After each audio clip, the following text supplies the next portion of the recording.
Hola, ¿qué tal? ¿Cómo están? Nos da mucho gusto saludarles. Soy el pastor Raimundo Aguilar de la Eclesía Cristiana El Remanente. En esta iglesia tenemos como propósito adorar a Dios, amar al prójimo y alcanzar al mundo. Y nos da mucho gusto que te puedas conectar para seguir los mensajes que transmitimos. Pedimos tus oraciones. Dios te bendiga, que tengas un muy buen día.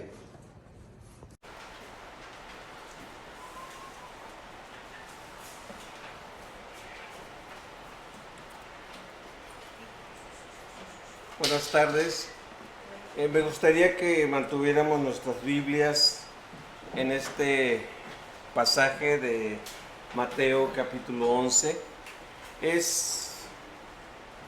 De alguna manera es doloroso de repente escuchar que un gigante de la fe, que un tremendo hombre como Juan el Bautista, estando preso, llegara en un momento dado a dudar o se sacudiera su fe ante las circunstancias que estaba viviendo. Sin embargo, si gigantes como él, si gigantes en la fe como él y como otros, pensemos en un Elías, pensemos en un David, pensemos en un Moisés, pensemos en muchos grandes gigantes de la fe en la Biblia. Fueron hombres que se sacudieron en algún momento de sus vidas, su fe fue sacudida. Y yo pongo en la introducción lo siguiente: todos, tarde o temprano, enfrentaremos pruebas, circunstancias que nos van a sacudir, dudas, profunda tristeza. Estoy hablando de un amplio margen de sentimientos, de emociones, de situaciones con las cuales reaccionamos ante circunstancias donde no tenemos control.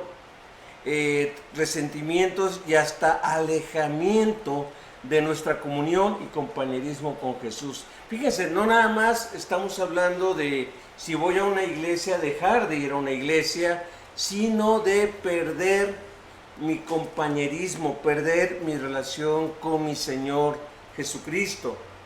Y dice, ante esto debemos reflexionar.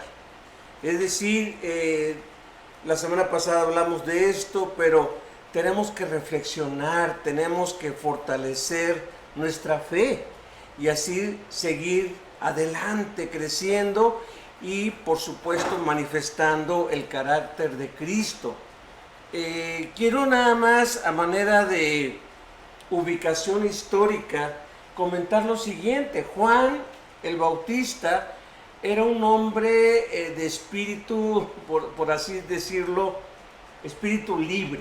A él le gustaba, dice que él vivía en el desierto, él se movía sin restricciones. De hecho, él no iba a las multitudes iban a él. Él salía a lugares inhóspitos, lugares deshabitados, y predicaba un mensaje de arrepentimiento y de salvación. Y él se apropiaba de lo que decía Isaías 40, de que él era una voz en el desierto, y lo tomó literal. Él se fue al desierto y allá empezó a predicar, y dice que fue tal su impacto que la gente salía de la ciudad al desierto a oírlo, y la gente que recibía su mensaje y se arrepentía, él los bautizaba, un bautismo de arrepentimiento. Pero también Juan era un hombre muy atrevido, era un hombre muy no diplomático. Imagínense decirle al rey Herodes: adúltero, tú te metiste con la esposa de tu hermano. Y decirle a los religiosos, bola de víboras, ¿quién les enseñó a huir de la ira venidera? Decirle a los publicanos: ahora sí vienen, ¿verdad? Pues ahora yo les pido que cobren lo que sea justo, no roben. A los soldados les decía: no sean corruptos, hagan su servicio de la mejor manera, ¿no? Entonces era un hombre que golpeaba, que chocaba y todo esto. Y Herodes pues no tuvo más remedio que decir, aprésenlo y métanlo a la cárcel. Juan estuvo cerca de un año. Nada más imaginémonos ese espíritu libre, ese espíritu que nada lo detenía, de repente estaba preso y estaba confuso de alguna manera, estaba aislado y él se había perdido, por así decirlo, aunque había bautizado y aunque había dicho es necesario que él crezca y que yo mengüe, y él también dijo en Juan 1, he aquí el Cordero de Dios que quita el pecado del mundo. Aunque él abrió el camino para la llegada de Jesucristo, él se perdió del primer año de el servicio de Cristo, de la misión de Cristo. Todas las cosas que él sabía nada más era de oídas, porque él estaba preso. Así que pensando en Juan el Bautista, pero pensando también en este pasaje y en lo que nos puede pasar a nosotros o nos pasa a nosotros, yo a este mensaje le titulé El poder de Cristo en nuestras debilidades. Es importante reconocer nuestra fragilidad, es importante reconocer nuestras debilidades, pero al mismo tiempo que reconocemos nuestras debilidades, es importante reconocer su poder, el poder del Señor en medio de nuestras debilidades. Pablo llegó a decir en 2 Corintios, porque cuando soy débil es cuando soy fuerte, cuando reconozco el poder de Dios y su gracia. Y pues quiero sacar 3 pensamientos, 3 principios de este contraste entre el poder de Dios y mis debilidades.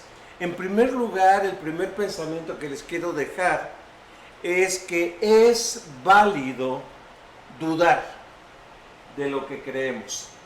Es válido dudar de lo que creemos. Tal vez tú me escuchas predicar, tal vez tú me ves ya por varios años.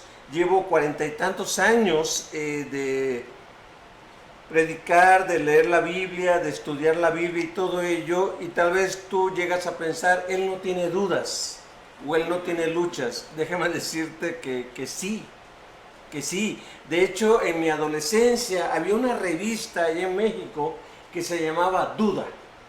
No sé si alguno de ustedes la llegó a ver alguna vez. Era una revista de índole popular, pero se creía algo intelectual porque sacaba información científica, sacaba cosas de los acontecimientos sobrenaturales, ¿no? Y yo esos años de adolescencia, de 17, 18 años, 16, todas las cosas de la Biblia yo lo relacionaba con extraterrestres. Todo. Yo decía, no, sí, Elías se fue en un platillo volador, ¿no? Y lo que vio Ezequiel en su libro eran ruedas que daban vueltas y se manifestaban, ¿no? Entonces los que se le aparecieron a Jesús en el monte fueron extraterrestres, ¿no? Que Elías, que Moisés, ni que nada. Y las cuestiones de la Biblia, yo decía, es que vinieron inteligencias avanzadas a instruirnos, ¿no? Y todo ello. Y yo cuestionaba todo.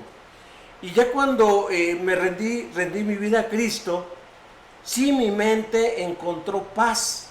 Sin embargo, había veces que yo leía pasajes y decía, ¿no estará hablando de extraterrestres aquí? ¿No estará hablando de esto? Y dice, no, Señor, pero... Y cuando tú dices que vas a regresar otra vez, vendrás en una nave inmensa, Señor, y cosas así. Y yo decía, no, pero esto es absurdo, no...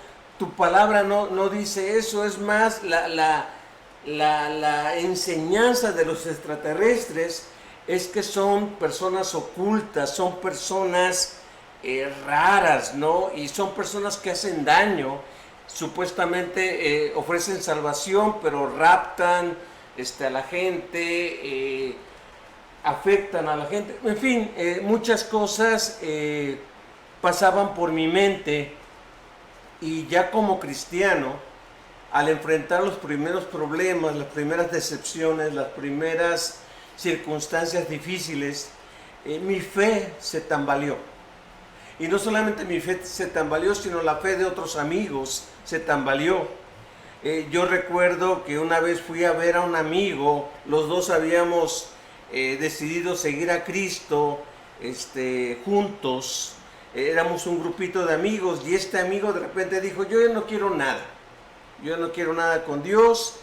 Una noche fui a su casa, no me dejó entrar cuando antes me la pasaba ahí con él, hacíamos muchas cosas, no me dejó pasar, así que desde la ventana yo le estaba diciendo: Cristo te ama, regresa. No, ya no quiero nada, que esto y que aquello, por favor. Y bueno, de las pocas veces que he llorado, como dice Irene, me puse yo a llorar ahí en su ventana y dije: Cristo te ama, y Él quiere cumplir su propósito en tu vida, ¿no? Entonces le dije: Cristo nunca te va a decepcionar, la gente te va a decepcionar, yo te voy a decepcionar, la iglesia te va a decepcionar, pero Cristo no regresa a Cristo.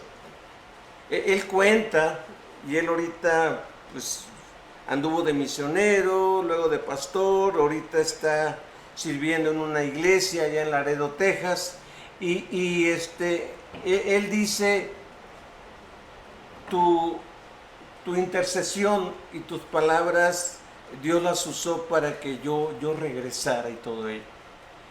Y yo creo que muchos de nosotros hemos enfrentado situaciones donde hemos dudado, hemos cuestionado lo que leemos, lo que oímos, lo que creemos, y muchas veces nuestra fe se ve turbada. Ahora, muchos tratan de disculpar a Juan, sin embargo, lo de Juan es claro. Juan está preso, seguramente está triste, está sofocado, posiblemente ha escuchado las amenazas de los soldados diciendo: ¿sabes qué? Por ahí se dice que te van a cortar la cabeza, por ahí se dice que no pasas de este año, por ahí se dice esto. Y él había leído la Biblia, él había oído de la palabra de Dios, y él había escuchado que cuando viniera el Mesías, él iba a juzgar el pecado, él iba a derramar su ira sobre sus enemigos e iba a establecer su reino. Y déjenme decirles, para aclararles esta situación, los judíos, vean, esperaban a un Mesías, eso era una realidad, pero también esperaban un regreso de Jeremías, no sé cómo, pero esperaban que Jeremías regresara alguna vez. También esperaban que Elías regresara. Y también, de acuerdo a Deuteronomio 18, ellos también pensaban que un profeta se iba a levantar e iba a hablar en el nombre del Señor. Por eso en Mateo 16, más adelantito, cuando Jesús pregunta: oigan, ¿quién dice la gente que soy yo? Entonces empieza el recuento, ¿no? Bueno, Señor, unos dicen que eres Jeremías, que ha regresado. ¿Por qué? Porque pues hablas de destrucción, hablas de juicio, y además te han visto llorar varias veces, ¿no? Y Jeremías era así, llorón, y se quejaba y esto y aquello, ¿no? ¿Qué más dicen? No, pues otros dicen que eres Elías. Y porque Elías hacía milagros y tú también haces milagros y todo. ¿Qué más dicen? Otros dicen que eres el profeta, el que habla de parte de Dios. Y Jesucristo dice: ¿y ustedes? ¿y ustedes quién dicen que soy yo? Se levanta Pedro, ¿no? Como el alumno más destacado y dice, tú eres el Cristo. Fíjense lo tremendo, dice, tú eres el Mesías, el Hijo del Dios viviente. Es decir, no te reconocemos ni te seguimos ni como Elías, ni como Jeremías, ni como el profeta, sino como el Mesías. Y Jesús dice, bienaventurado eres, porque esto no te lo reveló ningún ser humano, sino mi Padre que está en los cielos. Así que, ¿qué pensaba Juan? Es interesante la versión que leyó Julio hace rato, porque la nueva traducción viviente dice, ¿eres tú el Mesías? O sea, la nueva traducción viviente subraya y pone, ¿eres tú el Mesías a quien hemos esperado o debemos seguir buscando a otro? La Reina Valera 60 nada más dice, ¿eres tú el que había de venir? O sea, no especifica. Y es muy interesante que Juan el Bautista dice, ¿eres tú el que se dice que viene? Y luego agrega, o deberíamos de seguir buscando a otro. Ahora, tal vez tú te preguntas, ¿pero por qué Juan? ¿Por qué Juan está actuando así? Si Juan le dijo, yo no merezco bautizarte a ti, más bien tú me debes de bautizar a mí. Yo no soy digno de desatar la correa de tu calzado, yo no soy dispuesto, no tengo la estatura de ponerme tus sandalias. En ese aspecto Juan lo está reconociendo, Juan está diciendo, Él es el Cordero de Dios. Sin embargo, ¿qué oía Juan? Oía Juan que Jesús predicaba del amor al prójimo y decía Juan, está bien, pero hay muchos pecadores y ellos merecen juicio, ¿no? Y Jesús hablaba de el perdón. Jesús empezó a sanar a la gente, pero no nada más eso, Jesús empezó a rodear de gente frágil, de gente con poca educación, de gente no de muchas posibilidades, y las que tenían más posibilidades pues eran mujeres, y en esa cultura la mujer no pesaba tanto en ese aspecto. Entonces Juan tal vez pensaba, pues yo estoy preso por servir a Dios, pero cuando venga el Mesías, Él se va a levantar y va a derribar esta cárcel, va a abrir estas puertas y yo voy a salir libre. Pero no está pasando eso. No está pasando eso. Al contrario, hay más amenazas. Dice, ¿que no el Mesías iba a levantar, iba a establecer su reino? ¿Que no el Mesías iba a rodearse de gente poderosa e iba a hacer temblar a los romanos? Juan el Bautista pensaba como muchos judíos piadosos pensaban. Entonces Juan el Bautista dijo, pues a lo mejor es un buen profeta, pero no es el que había de venir. Entonces, es válido dudar de nuestras creencias, y déjame decirte, te lo digo con mucha reverencia, sí es válido. Sí es válido siempre y cuando te cuestiones lo que crees y empieces a fundamentar de manera mejor lo que crees, lo que creemos. La idea de luchar con tus dudas es poder crecer. No nada más es tragarte todo lo que escuchas de alguien, o si alguien habla por radio, habla por televisión, habla por Facebook, o en una iglesia, nada más habla y tú te tragas todo. No. Tienes que cuestionar, tienes que checar, tienes que evaluar. Y esto no es una mala actitud, esto es saber lo que crees. Saber lo que crees. Así que si Juan se cuestionó, si Pablo se cuestionó, Pablo dice en otro pasaje, dice, yo mismo me examino para ver si estoy en la fe. Y Pablo le dice a sus seguidores, examínense para ver si están en la fe o si nada más van siguiendo la corriente. Examínense. Así que no hay nada de malo en examinar lo que crees, en examinar que Cristo murió por tus pecados, en examinar por qué somos pecadores, en examinar que Cristo resucitó, en examinar que Él va a venir un día. Tenemos que reflexionar en todo esto y cuando lleguen personas a cuestionarnos, saber, basado en nuestra reflexión, basado en nuestras luchas, saber qué contestar, saber qué contestar. Y no siempre va a ser del agrado de las personas, pero va a ser nuestra reflexión, cómo nosotros llegamos a creer lo que creemos. Así que las circunstancias nos pueden llevar a dudar. Los problemas nos pueden llevar a dudar, las luchas nos pueden llevar a dudar, así que es válido, es válido. Y esto nos lleva al segundo pensamiento. El segundo pensamiento es importante recordar continuamente su obra. Cuando estoy hablando de esto, estoy pensando en la obra de Jesucristo. Es importante reflexionar quién es Él y qué hizo Él, y estar continuamente estudiando, reflexionando lo que hizo Jesucristo. Es muy interesante, nuevamente repito, que Juan le dice, ¿eres tú aquel que había de venir?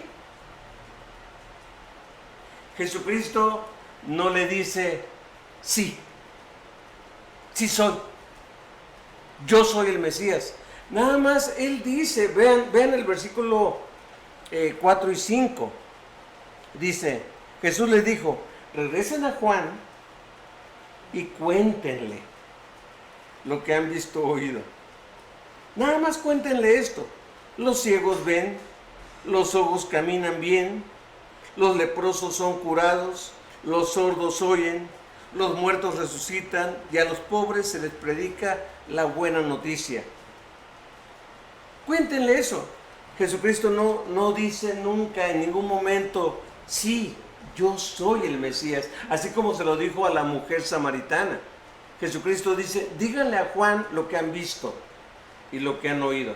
Pudiéramos en un momento dado decir, díganle a Juan lo que me escucharon en Mateo 4, en Mateo 5, 6 y 7. Obviamente todavía no estaba Mateo, ¿no? Pero díganle lo que yo he enseñado en el Sermón del Monte. Y también díganle lo que han visto en Mateo 8 y 9.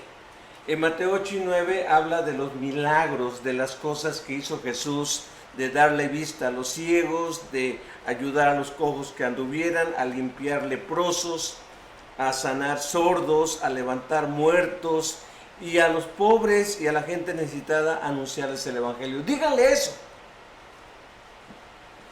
¿Por qué Jesús dice eso? ¿Por qué Jesús no dice abiertamente, yo soy el Mesías?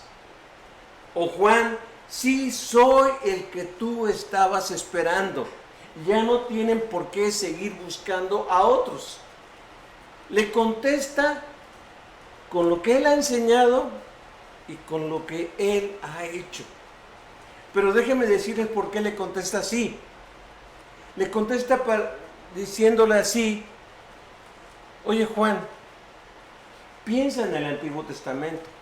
Piensa lo que el Antiguo Testamento habla del Mesías. Reflexiona en lo que has meditado que enseña el Antiguo Testamento del Mesías. Y les voy a dar dos ejemplos. Hay muchos pasajes, pero les voy a dar dos ejemplos. Isaías 35. Ya lo habíamos visto hace poco este pasaje. Pero Isaías 35, quiero leer los primeros versículos para darnos una idea. Dice Isaías 35:1. Hasta el lugar desolado y el desierto estarán contentos en esos días. Todo el mundo sabía que era un pasaje que hablaba del Mesías. Vean lo que dice: la tierra baldía se alegrará y florecerá el azafrán de primavera. Así es, habrá abundancia de flores, de cantos y de alegría. Los desiertos se pondrán tan verdes como los montes del Líbano, tan bellos como el monte Carmelo o la llanura de Sarón. Vean lo que dice: allí el Señor manifestará su gloria, el esplendor de nuestro Dios. Versículo 3, con esta noticia fortalezcan a los que tienen cansadas las manos, Juan el Bautista, y animen a los que tienen débiles las rodillas.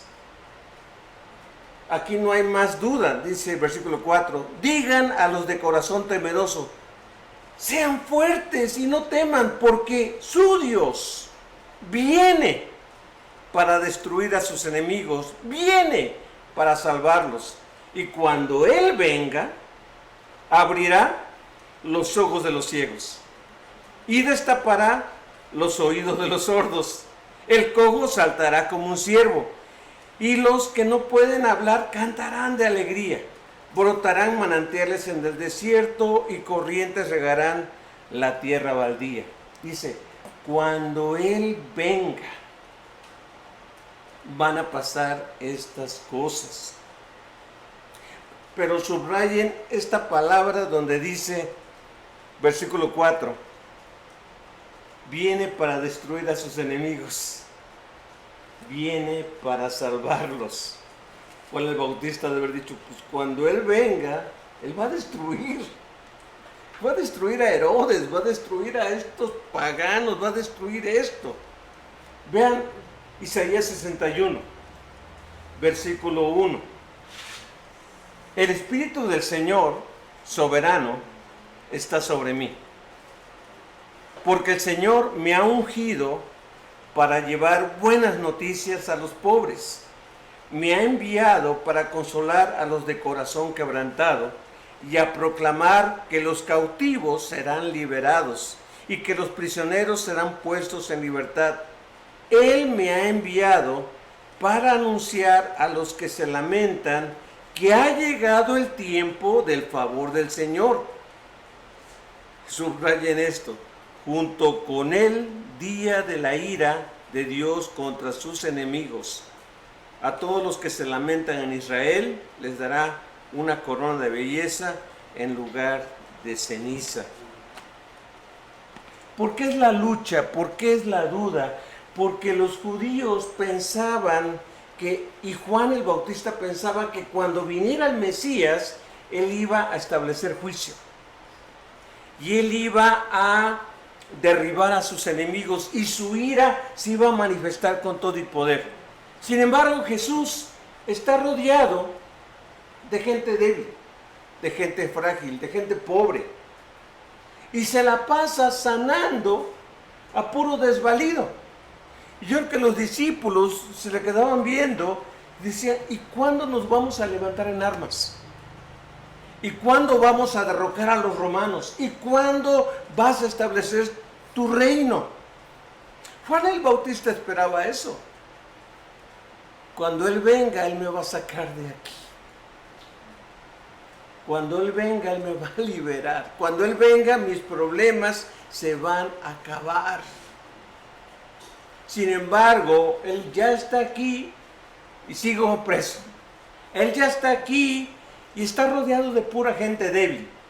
Él ya está aquí y se la pasa sanando y ayudando y predicándole a los pobres, cuando debería establecer su reino ya.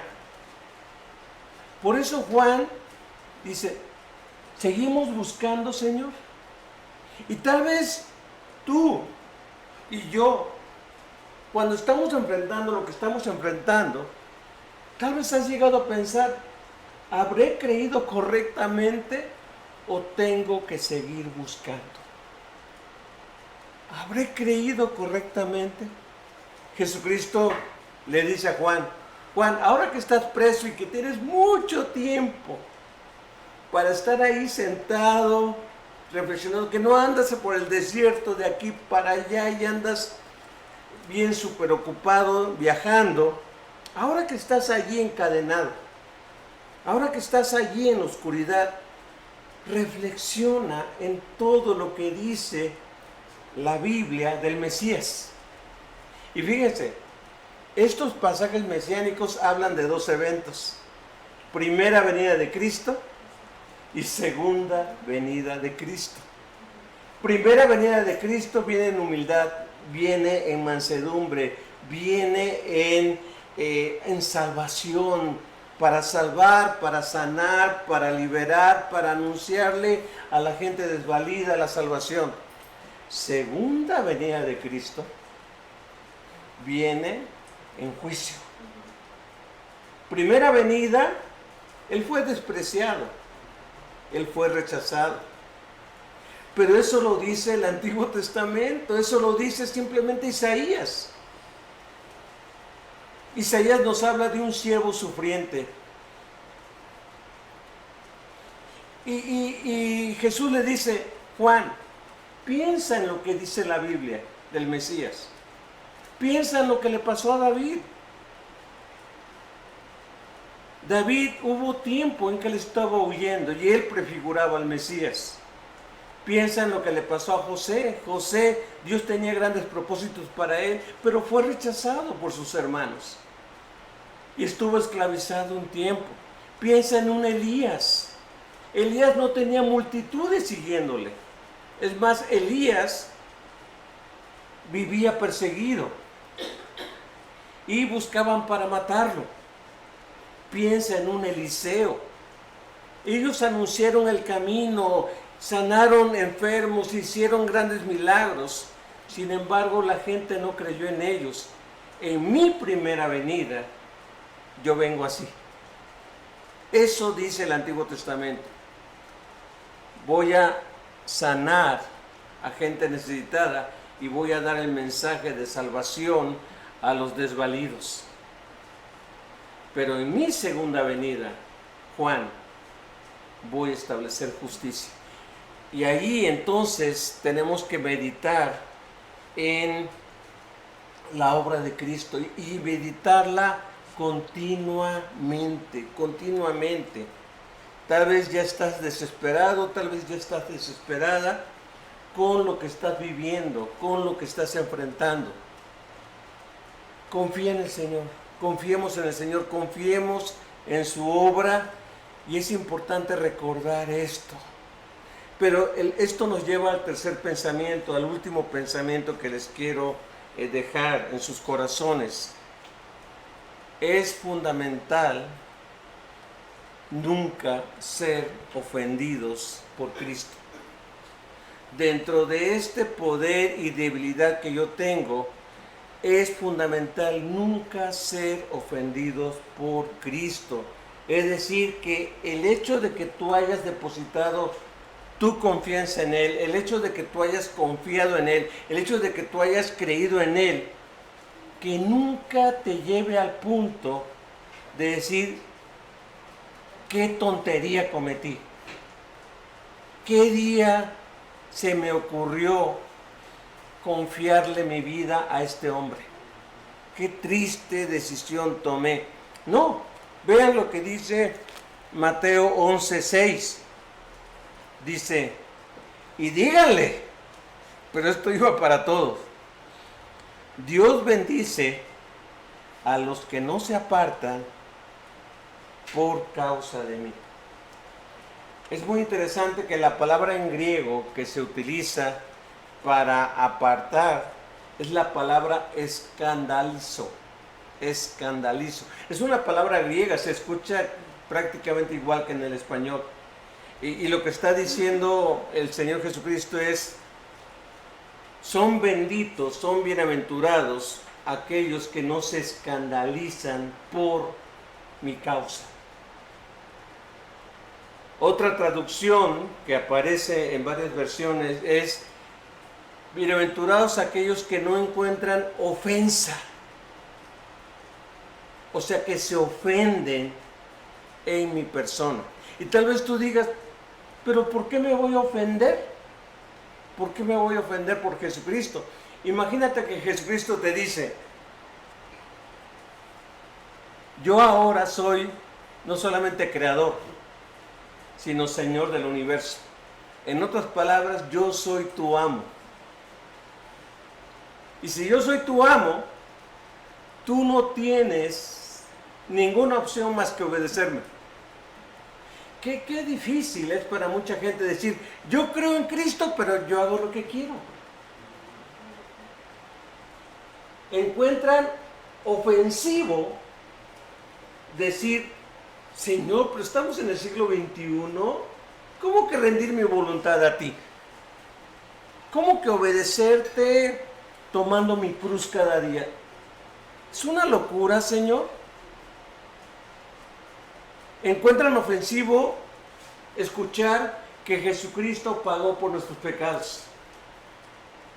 ¿Por qué encuentran ofensivo eso? Porque piensan dentro de su cultura individualista, yo tengo que hacer algo. Tengo que merecer el perdón de Dios, tengo que hacer algo para obtener el favor de Dios. Y empezamos una serie de conductas tratando de ganar el favor de Dios. ¿Por qué ganar el favor de Dios si Cristo dijo, nadie, sino es a través de mí que ustedes pueden llegar a Dios? Tú no puedes ganar el favor de Dios, tú no puedes hacer nada para ganar el favor de Dios, solamente es a través de Jesucristo. Qué tremendo es cuando Jesucristo dice, todo pecado que cometas es contra mí. Ah, no, pero puedo discutir con mi esposo, puedo discutir con mi esposa. Ah, pero le puedo faltar al respeto. Ah, pero no voy a obedecer a mis padres. Ah, pero voy a defraudar la ley. Ah, pero voy a hacer esto otro. Jesucristo dice, todo pecado es contra mí. Y decimos, no, esto es ofensivo, esto es grave, no, voy a cuidar mi relación contigo, pero no me voy a llevar con estos otros. ¡Qué tremendo! Porque Jesucristo nos dice que cuando no me llevo con estos otros, lo estoy ofendiendo a Él. Estoy pecando contra Él. José lo entendió. Porque José, cuando fue tentado por la esposa de Potifar, y dice que lo tentaba día y noche, cada día lo tentaba. José, después de darle una explicación a la mujer, le dice, ¿cómo voy a hacer tal mal en contra de Dios? No le dice en contra de su esposo, no le dice en contra de ella. Le dice, ¿cómo voy a ofender a Dios? Jesucristo dice muchas cosas que en la práctica ofenden nuestra inteligencia y nuestra cultura. Y Jesucristo nos recuerda, piensa en mi poder y piensa en tu debilidad, en tus debilidades. Por lo tanto, es fundamental nunca ser ofendidos por Cristo. Los pastores te van a decepcionar, las iglesias te van a decepcionar, los cristianos te pueden decepcionar, pero Jesucristo nunca te debe de escandalizar, Jesucristo nunca te debe de ofender, sino debemos de seguirlo hasta el final y decir, si otros no siguen, yo seguiré. No vuelvo atrás. Si otros se escandalizan, yo nunca me voy a escandalizar. Pedro lo llegó a asegurar, ¿no? Pero le dijo, aunque todos te abandonen, yo muero por ti. Ay, Pedro, no es en tus fuerzas. De cierto te digo que me vas a negar 3 veces antes de que el gallo cante 2 veces. Tenemos que examinar nuestra relación con Cristo y decir, Señor, Aunque hay cosas bien duras que tú dices, cosas bien fuertes que tú dices, que tú enseñas, ayúdame a no escandalizarme de ti, ayúdame a no encontrar ofensa en mi comportamiento de tu persona. Ayúdame, Dios. Conclusión. Tenemos la palabra poderosa del Señor. Tal vez Juan el Bautista no tenía en la cárcel el Antiguo Testamento, pero lo había oído. Lo había oído. Sabían por tradiciones orales acerca de esto. Su papá había sido sacerdote en Jerusalén.